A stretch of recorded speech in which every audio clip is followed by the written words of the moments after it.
Welcome everybody to our Sunday night Zoom. We are so happy to have you here tonight, whether you're here live or you're listening to the recording. It was a beautiful day here today in Ohio, finally, after the crazy random snow blizzard that came through Friday. And I hope you've had a great day.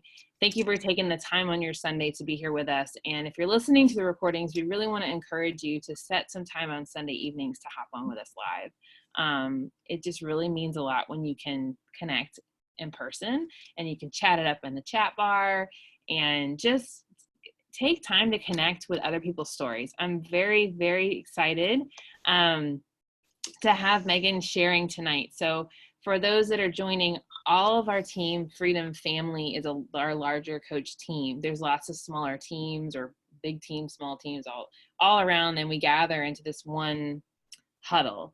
And so on Sunday nights, we all bring our challenge groups together and the leaders to take turns sharing. So you get to experience someone's story and someone's knowledge that's not in your group, which is an added value that you get from being a part of this community. So tonight, I'm excited to have Megan share her testimony. But before we do that, we also like to share with you guys other things that have helped us in our journey, just to make you aware of opportunities that you have.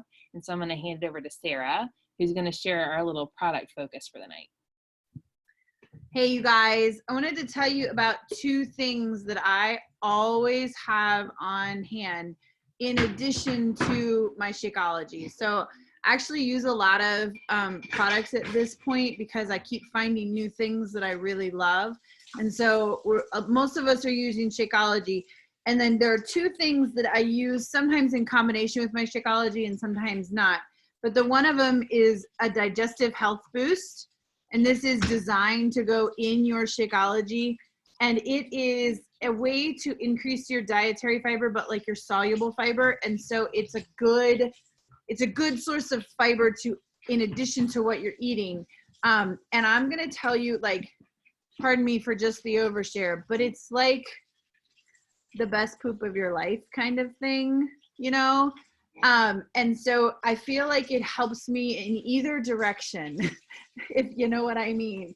And and I will tell you without sharing too much, because it's not my turn and nobody wants to really talk about this, but I didn't realize how off my digestive system was until it got better. And there were things that I didn't realize weren't normal that now I look back and go, oh my gosh, how did I live that way? And, one of the things that I notice really quickly when my digestion is off, or when my nutrition is off, is my digestion. And this is something that helps me. I mean, it's not a magical powder. It doesn't mean I can continue to eat crap and it solves all my problems, but it is a good way for me to get digestion. It's also 8:30 and my children are still doing dishes because daylight savings time. And the second thing that I wanted to tell you about is it's a fairly new product. It's only been out for about a year. Is our collagen. And I will tell you, it is marketed for skin and nails, and it's good for that. But I love it I have arthritis, and collagen is kind of the magic ingredient in like bone broth and those things that are really healthy for you. And this really helps increase the fluid in my joints and help me relieve some of the pain and stiffness that I have. Even though that's not the way this particular one is marketed, it is an animal source product, and that is what it does. I put this in my coffee. I'm supposed to keep a bit in my coffee. The one thing I particularly like about this one versus ones that I've tried before is that it can go in hot liquid or cold liquid. Some of the ones I've had before go fine in hot liquid, but get kind of clumpy in cold liquid. And I like that this one doesn't. I also like that the way that they processed it, you just use a tiny little scoop. So when some people who struggle with, like if they have too much protein at certain times of the day, this is nice because it is only 2 grams of protein versus some other ones that I've had that one serving is as many as 10 grams of protein.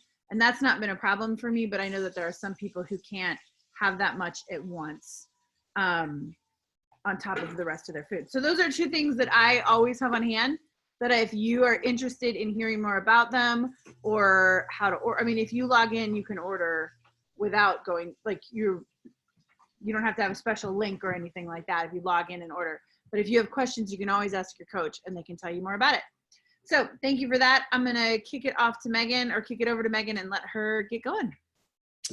Yeah, thanks. I actually really like both of those products because my gut health is in the baby birthing years a little messed up. Oh, yes. Also something new is there is a new sample of a new workout that is launching soon, a new program by Joel, who did Lift 4 and Hammer and Chisel way back when. Did he do that? No, not Hammer and Chisel. Quarter-force. Quarter-force. One of those with the two people doing the training. We're kind of like fangirls. I'm like, Joel! Okay, Lift 4 gave me the biggest transformation, honestly. Like that program, one of my challengers just finished her doing it the third time because she loves it so much. Like he's so good. So anyways, he created a boxing program and you can access that sample now on BOD. You can just go to the website if you don't have BOD and access that, or get the link from your coach to try that program. I'm super excited about it. Gonna do bar first because I haven't had the chance to do that because of this child inside my body. But I definitely am looking forward to trying that later on. Okay, so thanks so much for coming tonight, guys. A couple weeks ago, Elizabeth Eldridge shared her story and how challenge groups have helped her. And I was like, man, we should share our stories more, our life stories, and how what's happening here is taking what's happened in our life before it and just making it better. And I also, I'm a coach, of course, and I was doing some training for my business by a guy named Brad Bijak, who, our whole team is a part of his life. He actually messaged me the other day and was like, "Are you in Appreciation Academy?" And I was like, "No." But that's his coaching for coaches. But anyways, I was doing a webinar. Yeah, he messages me, Sarah, when I tag him and stuff on Instagram. So I was doing this training and it was about getting unstuck in your business. And I'm listening to him give this training and I'm like, that is exactly how I overcame an eating disorder. These steps are the exact things that I did to break free from that stuck mindset that I had. And I know not everybody has an eating disorder, but a lot of the elements of that bad mindset are things that we just experience in life, just being insecure, just making, the diet culture. The diet culture is why I got an eating disorder.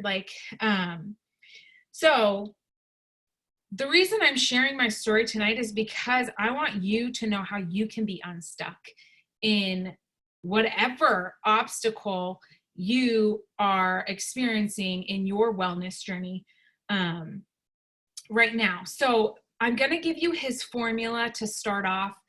So you kind of pick out those steps in my story. So the first step is to resolve your inner conflict. I'll type it out. And that is going to mean changing what your past means to you, basically. The second is shattering your limiting beliefs. And it's a fancy way of saying silencing that negative self-talk. And the third one he calls appreciating the gap. Throughout the webinar, he called it more of closing the gap or just frankly getting over yourself. So we'll stick with what he called it, appreciating the gap / getting over yourself. These are the 3 steps to getting unstuck.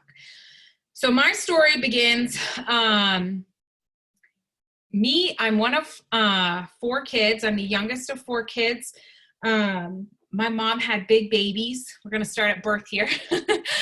So all of me and my siblings, we all topped the charts at the, pediatricians were always beyond the percentiles. And so being just like a bigger kid was kind of the norm for me.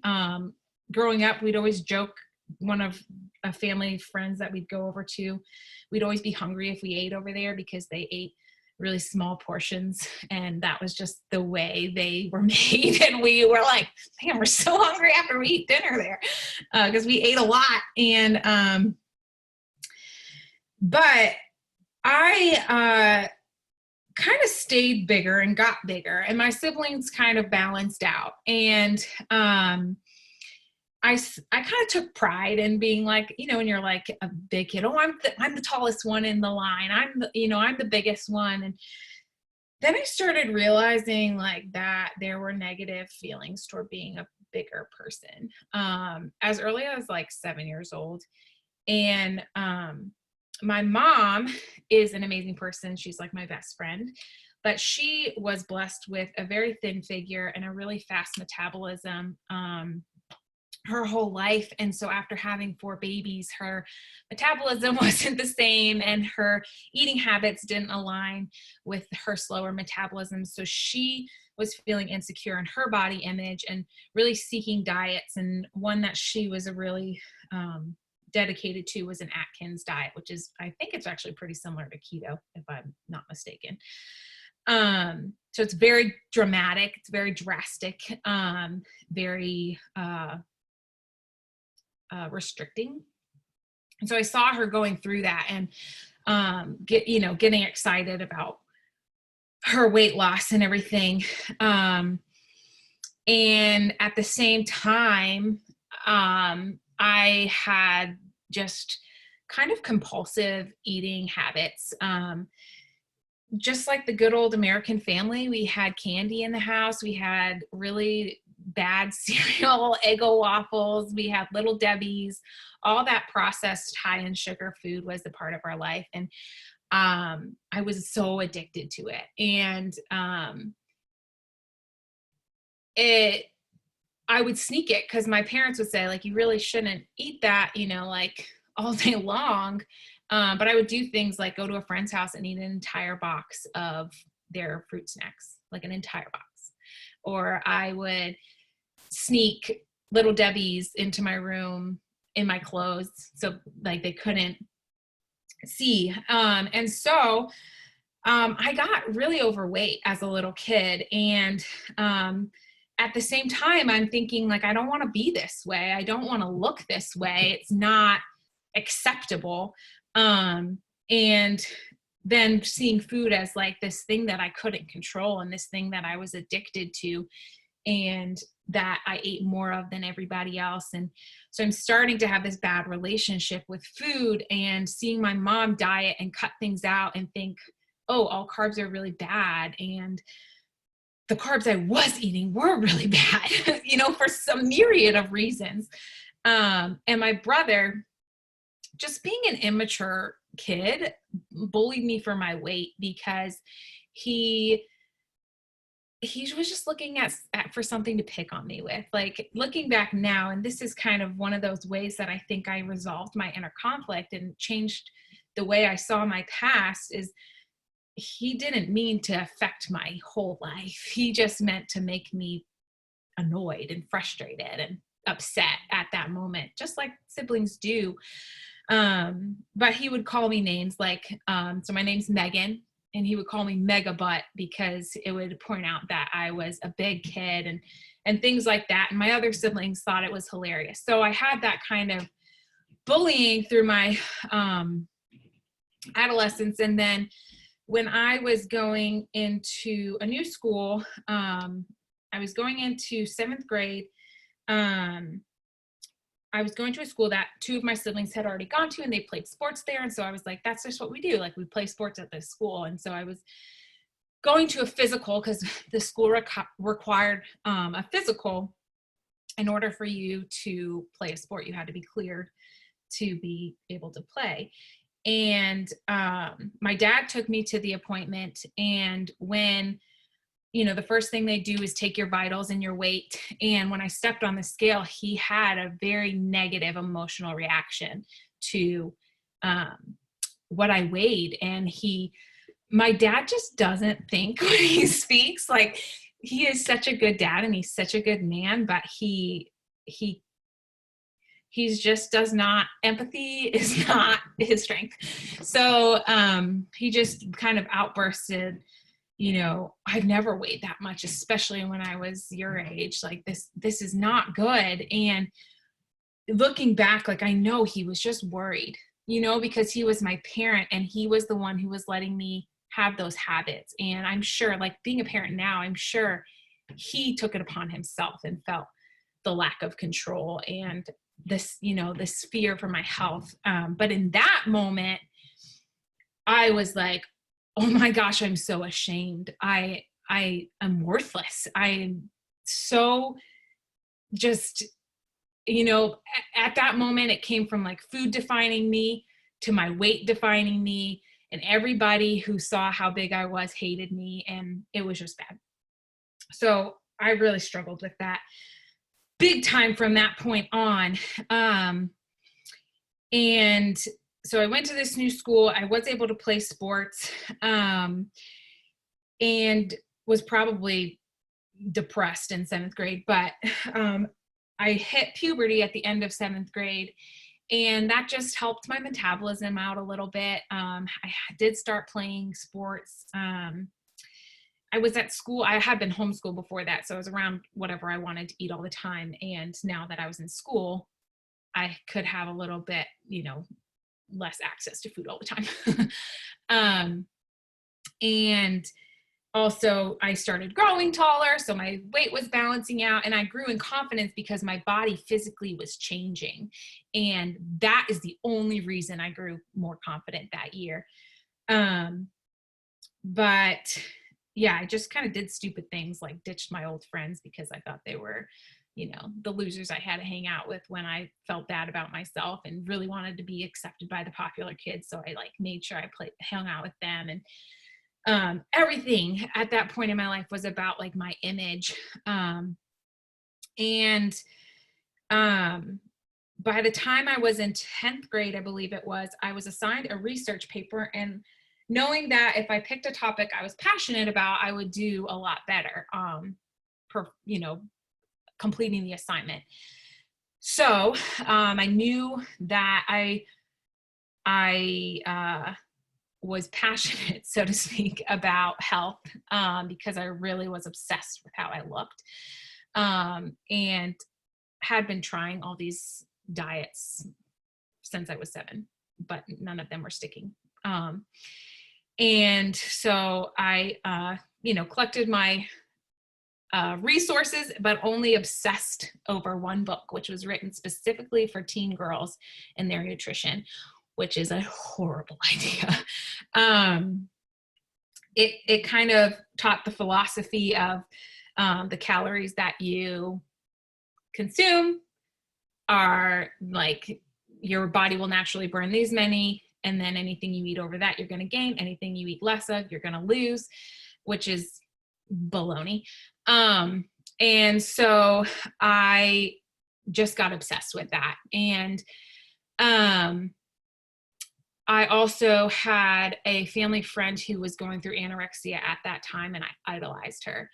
And I looked at how she did things, and I did exactly what she did. I started using a diet website that she used to track my calories, and obsessively. And I thought I was doing what I needed to do. I thought that people wanted to see me dieting. I thought people wanted, and people were actually like affirming me, like, oh my gosh, Megan, you're losing all this weight, because I did have weight I needed to lose, but it wasn't right. Like, I would like max out at like 300 calories a day and like celebrate that. And my parents were starting to get worried. My sisters were starting to get worried. because it was anorexia. It wasn't adopting a healthy lifestyle. And so I started getting hungry, honestly, and just started eating more food because I was starving. By the time I was a senior, I'd gained a little bit of the weight back, and it really broke me down. And my sister, worrying about me, came to me and shared that one of her friends, she's 4 years older than me, one of her friends in college had adopted the habit of bulimia, and she shared that with me because she saw what I was doing, and she worried that I would have the same habit, or I would do something like that. And I don't think I really listened to exactly what she said, because to me, I heard college is a great opportunity to start being bulimic, because that's not something I had tried before.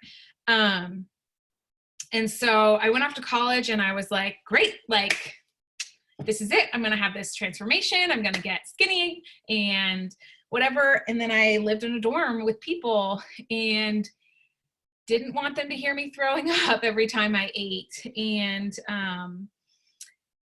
some other amazing things happened. One of the friends that I made right away, she started going, she was just in the habit of going to daily mass, which for Catholics is their worship service, so to speak. And so I would go with her every day. And one of the first days that we went, I just remember being compelled to speak in prayer to God, just saying like, do whatever you want with me, like, while I'm here in college, like, I'm yours, like, whatever you want, like, let's do this. And having absolutely no idea that I had this eating disorder. And I also, there's an adoration chapel, on the campus that I went to school, and just a lot of my friends would go pray there. And so I did the same thing. I just ended up getting surrounded by good people. And so God was a huge part of my life while I was in college. And halfway through my freshman year, I was frustrated. I was so mad that I did not succeed at my goal of being bulimic and losing all this weight. And guys, I was skinny. Like, I was not overweight at all. But I was so mad at myself and my physical appearance, and all I saw was the obese person that I was in 7th grade when I looked in the mirror, and didn't see any qualities or value in anything I did. No talents, no anything. All I saw were my insecurities. And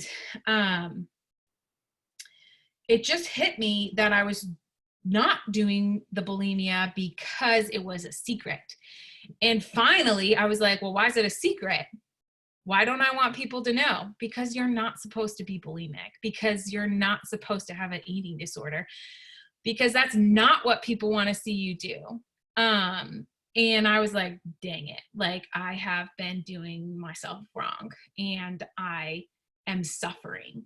I'm not thriving. And so I finally realized that and shared it with a friend.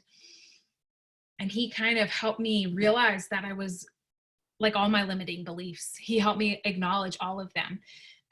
He was like, Megan, why don't you tell yourself that you're strong? Just say, I'm a strong person. And I was like, I cannot do that. Like, those words cannot come out of my mouth. And through his friendship, honestly, like, it just helped me a lot to realize, like, that there were things that I was compulsively telling myself that were hurting me. And so he helped me, kind of encouraged me to guide my prayer to overcome what I was struggling with, and through scripture and through some praise and worship songs that were very specific to, like, body image and things like that. And so that was really helpful. And then I put into action overcoming this stuff. So At that point in my fitness journey, I did not understand fitness outside of being a punishment. I did not understand that it could be something that could help me not be anxious. I didn't understand that it could help me see the strength that I had. I didn't see it the way I see it now. And I'm going to talk more about that a little bit later, but I gave up exercise because at that point I didn't understand how I could see exercise without it being a tool for abusing myself, basically. And then I think I threw away my diet books, which was really, really hard. And I gave up makeup for Lent. I had horrible acne, probably because my nutrition was awful and my stress was so high. I tried out for a musical. A lot of people, I really have always loved to sing, and people have always complimented me on my singing voice. And like I said, I couldn't see any value in myself. So I thought, well, you know, I've been told I have this good singing voice, and I did do musicals and stuff in high school. So I was like, well, put that into action, like go try out for this musical with a bunch of people I literally didn't know. Jake was actually in it before we became friends. Kind of funny. He is not theatrical at all. He was like a extra. But I did this bold thing of trying out for a musical. And yeah, Juliana, later on, I did praise and worship. I did lead praise and worship at school. Thank you for that compliment. And I went to one of our formal dances while I gave up makeup for Lent without wearing makeup. And that was really, really hard for me because it put me in the place where like I compared myself to everybody. I mean, everybody, whether it was, oh, I'm prettier than her, or, oh my gosh, I'm not as beautiful as her, and look how well she fits in those clothes, and I could never do that, and I could blah, blah, blah, blah. Everything was a comparison. And so going to a dance where I was the only girl not wearing makeup was such a good opportunity for me. So what I'm saying is I took action on those limiting beliefs and tried to give myself proof that they were wrong. And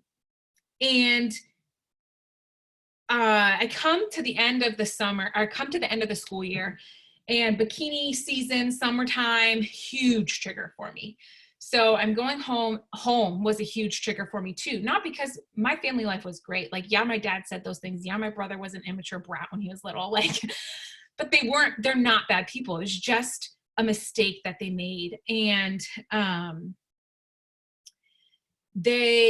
but home was where I spoke to myself negatively in the mirror to encourage myself to not eat or to keep dieting, or, you know, at home was where I snuck all those little Debbies, you know, all the memories came back when I went home. So not only was it summertime, but I was going back to where the dark times really happened. And so it was a huge trigger for me. And early in the summer, I was just in my room and I just broke the heck down. Like, I was just sobbing in my room, and I was like, Lord, like, I'm praying and doing all these things to help me overcome this insecurity and this burden that I'm carrying. And I just want to freaking look in the mirror and see what you see. Because when I looked in the mirror, like I said, I saw that girl in seventh grade that was obese and rejected and ashamed of herself. And I still felt that way, even though I was doing the work to overcome it. It just was, I was stuck in that mindset. And so I just broke down and I was like, Lord, like, make an ultimatum, which is horrible. But I said, like, if you just don't give me your eyes to see the beauty that you say I'm created in, then I have to regain control and I have to diet again. Like, I just need control back. Because from halfway through the year to the summer, I had relinquished control. And it was hard and I was tired. And anyways, I'm praying in my room, and it just kind of felt like, it's just unexplainable. Like I felt like this weight lifted, and I got up and I looked in my mirror, in my bedroom, and I was like, I see it. Like, I see that I'm beautiful. I mean, nothing changed. Like, but I just could, it was honestly divine. Like, and I'm sorry if you're not a believer, you are now.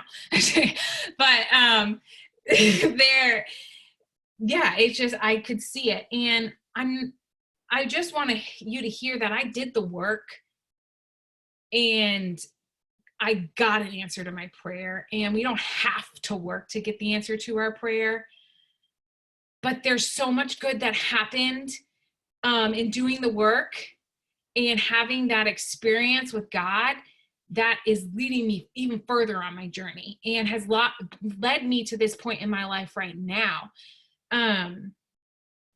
So,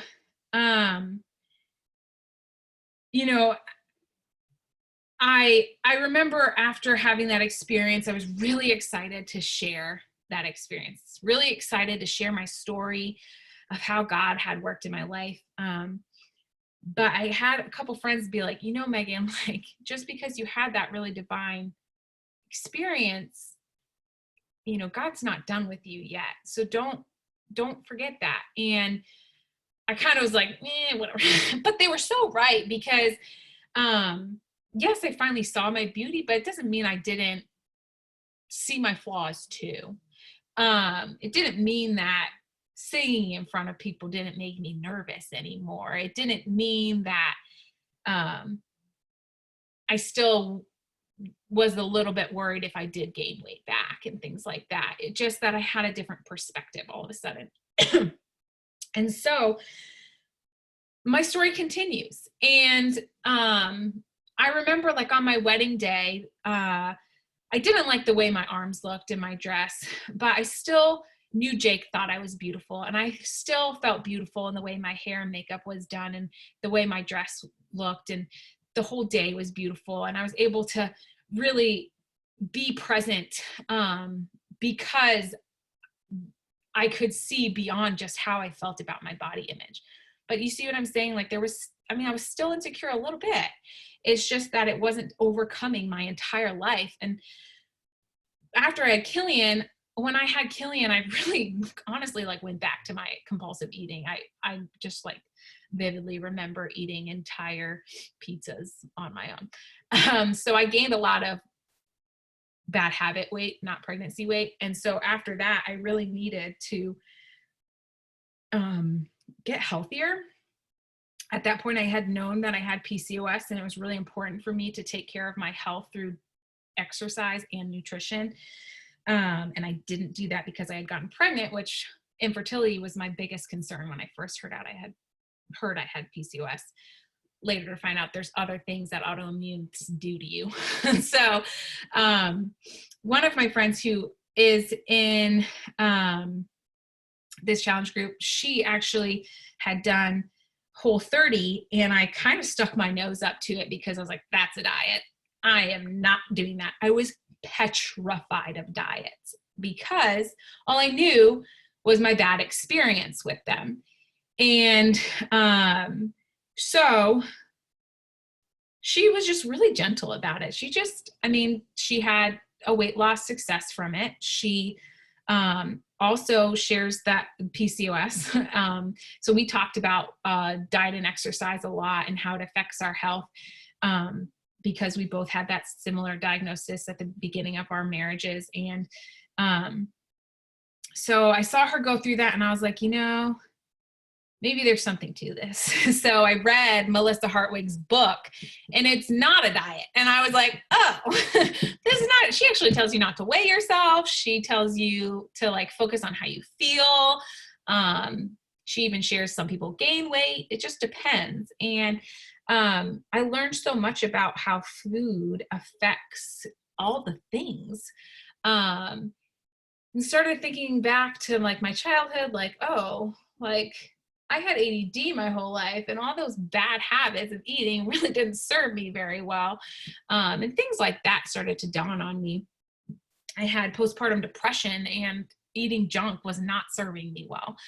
Not exercising was not serving me well.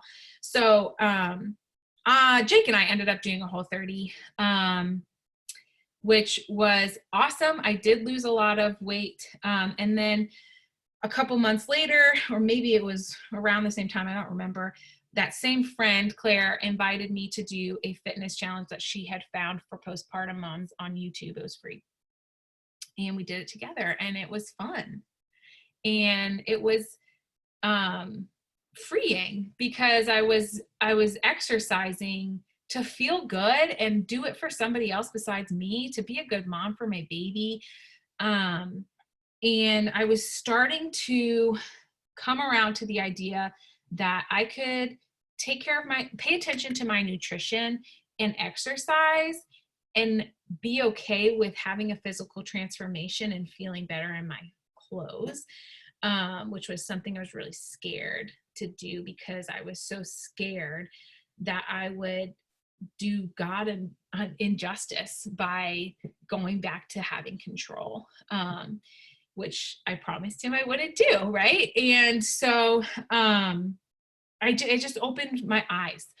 And shortly after that, I recognized that Megan Mooney was a coach, and she was sharing some stuff, and I had some more that I wanted to do with I wanted to be more active, and I also needed a job from home. And so I signed up to be a coach with her, and started as a challenger, as a coach, as a challenger, same time. And started to realize that you can do health and wellness when you surround yourself with positive people. Just like I had that one friend, now I have this whole community. And just like me and Claire would have conversations or hang out together and talk about how we feel about our health and wellness and nutrition affecting our body and our life, and holding each other accountable and exercising together. We have that here, and it's on a bigger scale, and that personal development. I mean, personal development actually came into my life when I was in college and trying to overcome a lot of this. So the idea of making that a part of my health and wellness life was so exciting to me, because it wasn't just about how I saw myself or how God saw me or how other people saw me, but it was about more than that. It was about everything. And it could be about my diet and nutrition, and it could be about exercise. And I also recognized, like, I have more to do. There's more work to be done. I have more insecurities that God can heal, and friendship and connection and recognizing, shedding light on the darkness has perpetually been how I've overcome things. And this community makes that real freaking easy. And, and it's just, to have a community that focuses on your nutrition and your fitness and your mindset around that is not something I have found anywhere ever. And it really isn't anywhere else unless you create it on your own.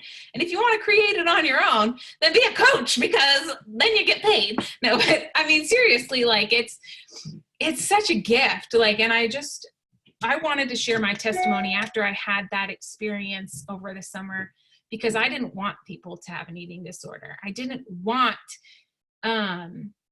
anybody to feel that trapped, burdened, ugly, awful feeling, to live a lie without even knowing it, and then to feel stuck in it for so long. I just didn't want people to feel that.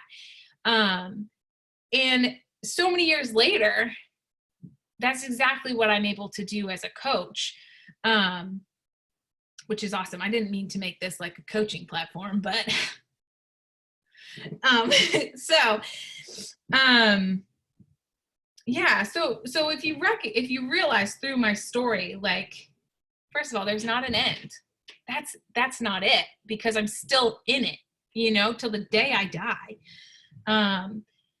But I had to recognize the things that happened in my past and be okay with them. Forgive my dad. My dad and I had a horrible relationship while I lived at home probably because I held it against him for saying that thing at that doctor's appointment and didn't even realize it. So I had to come to terms with that and forgive him and realize that's not the dad he is. It's just a thing he said. My brother, he's such a good brother. He was just a really bad, bratty brother when he was little. Like, it's okay. And things like that. And I had to take action to overcome my limiting beliefs. I think that's really huge, and I really want you to take that with you, because if we just tell ourselves, I'm a fit person, and we don't show up for our workouts, you're not a fit person. That hurts, doesn't it? Well, give yourself the freaking proof that you're the fit person. It doesn't have to be perfect. I had to ditch the control. You have to ditch the perfectionist mindset. You cannot say, I'm only a fit person if I exercise for 90 minutes a day every day of my life. That's not healthy or true.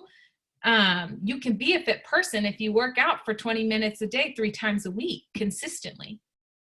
All you have to do is show up a little bit. But give yourself the proof and give yourself the permission to acknowledge that as progress. You have to, by closing the gap, I think, and getting out of your own way is doing that, is appreciating it, is counting the wins, is recognizing that the steps that you're taking are enough. And all these things, I think, kind of get intertwined together, but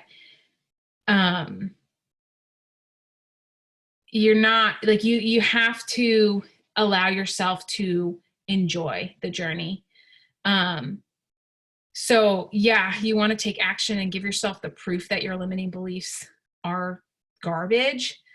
But if you don't believe that the actions you're taking aren't enough, you're going to be stuck. So tell somebody when you do something well. Check in with the group. Look at how other people count their wins. You know, like if somebody shares a win that they ate a vegetable one time that day, that's great. That could be your win tomorrow, that you ate a vegetable. You know, like nothing is too small, especially when you're first starting or coming back or life's crazy. It's okay to readjust, because then you can keep going. And that's where it becomes not the Atkins diet. It becomes your life. So when you're resolving your inner conflict, you got to think, you have to reflect on it. You have to think, why am I telling myself these things? Why am I feeling this way? Where is this coming from? It doesn't have to be family members. It doesn't have to be the way you were raised or talked to when you were little. It can be what you've been telling yourself, or something that you feel like you did in your past that was a mistake, or something that you witnessed that has affected you. It can be all kinds of things, but you got to choose to look at that as an opportunity for you to be somebody better than that. And somebody who overcomes that, because you are strong enough to do that. And you also, you know, you have to shatter your limiting beliefs, but you have to recognize what they are. You have to, you know, if you are, I thought of some examples of how to figure out what your limiting beliefs are. So you're going to exercise. What are you telling yourself when you turn on Beachbody On Demand? Oh my gosh, this is going to suck because I'm so weak. I hate this. I hope this burns all the calories of that breakfast I just ate, because it was all donuts and a coffee with 1,000 calories in it.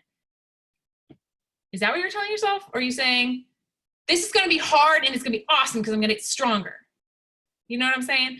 Or do you go somewhere in public and you worry, oh my gosh, what do people see when they look at me?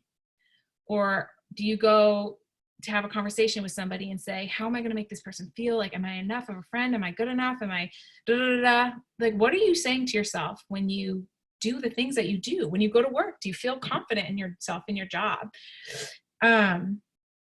And you got to recognize them, and then you got to take action to reverse them. So for example, one thing that I did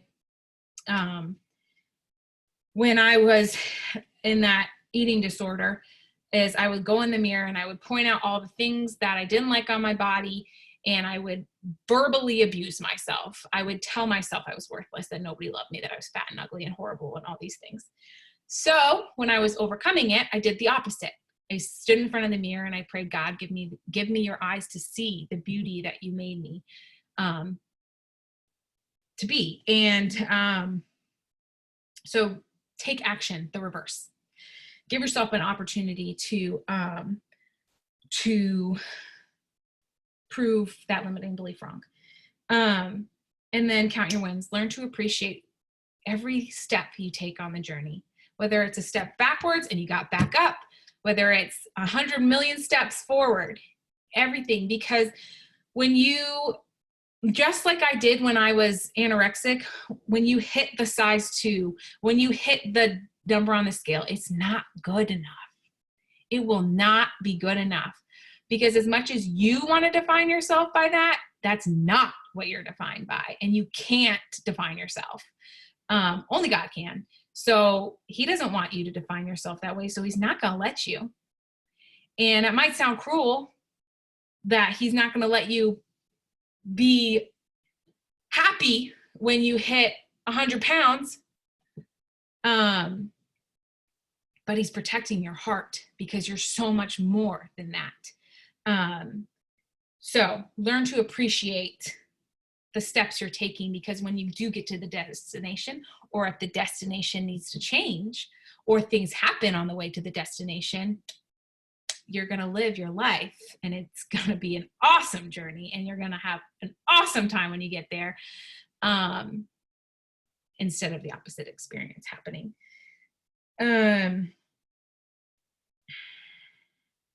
Yeah. So that is my story. That is how you can get unstuck in your own story. And I hope that helps you.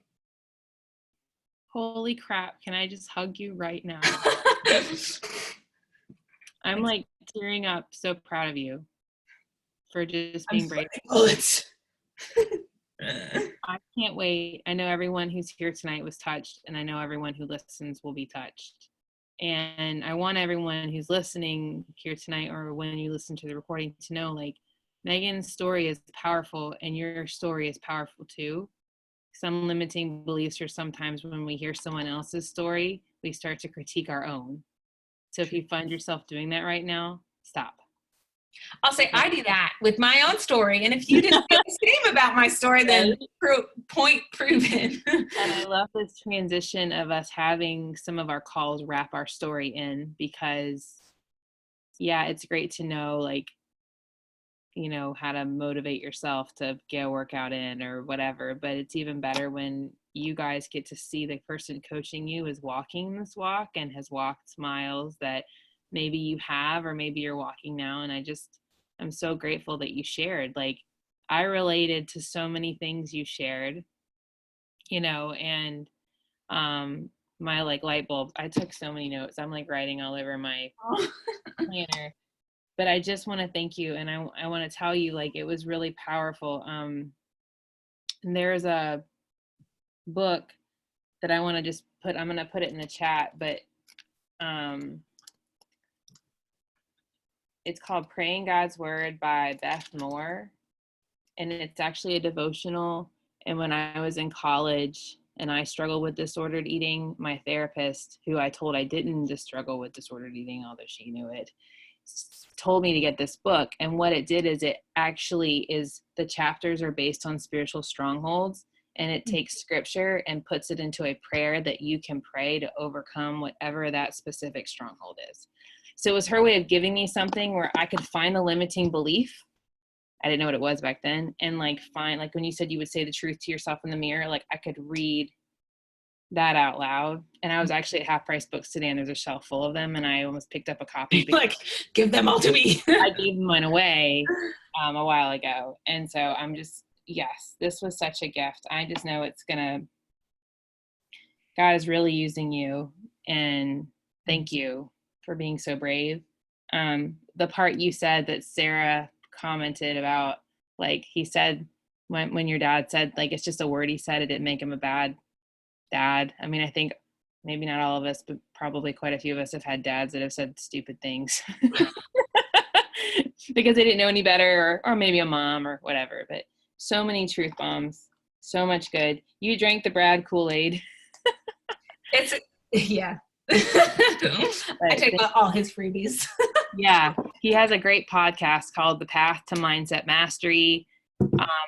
He does get excited and drop some curse words, so it's not necessarily kid friendly in a sense that there's a bad word. I hate to, this is kind of like going rogue to say this. He kind of appropriately uses the bad words, if that is possible to say that. Like, it's a well placed. And he said one time in a training I did with him, I only do it to get your attention because, and it does, but I don't listen to him in front of my kids. So FYI, Path to Mindset Mastery. But would you be okay to close us in prayer tonight? Yes. Yeah, sure. I will say that podcast he does really try to target MLM, like entrepreneurs, MLMs, people, but he's always talking about mindset. So you can always take the business part of it out and apply it exactly to your own. And they're like 14 minutes or something. He limits his time to be really short. It's just, yeah, just become a coach. But yeah, it is made for like entrepreneurship, but you will definitely, I mean, it's like the first podcast I ever recommend to any of my challengers when they're struggling. Anyways, let's pray. Lord God, I just thank you so much for the story that you have written in my life, for the ability and the grace and virtue to see your hand in my story, and for this opportunity to share it with others. I ask that you bring your Holy Spirit upon each person here who is listening, and help open their heart to hear what they need to hear from you. I just ask that you help us to see our lives at every moment as a gift from you, as an opportunity to become more the person that you have created us to be. I just ask that you help us conquer those chains that Satan has upon us that keep us from you, shatter our limiting beliefs, and help us to appreciate everything that you give us, whether it's challenging or a joy or both, every single day of our lives, and just walk with us, Lord, in our health and wellness, and make it an opportunity for us to glorify you and to become more the person that you have created us to be. And we ask these all in your most holy name. Amen. Thanks, guys, for listening. I will get this recording up soon so it can be shared. And thank you again so much, girl. Have a blessed night. Rest up. She's about to have a baby like any minute, so definitely. I was hoping like the excitement would put me into labor, but nothing's happening. You never know. Text me if it does. Have a good night, everyone. Take care.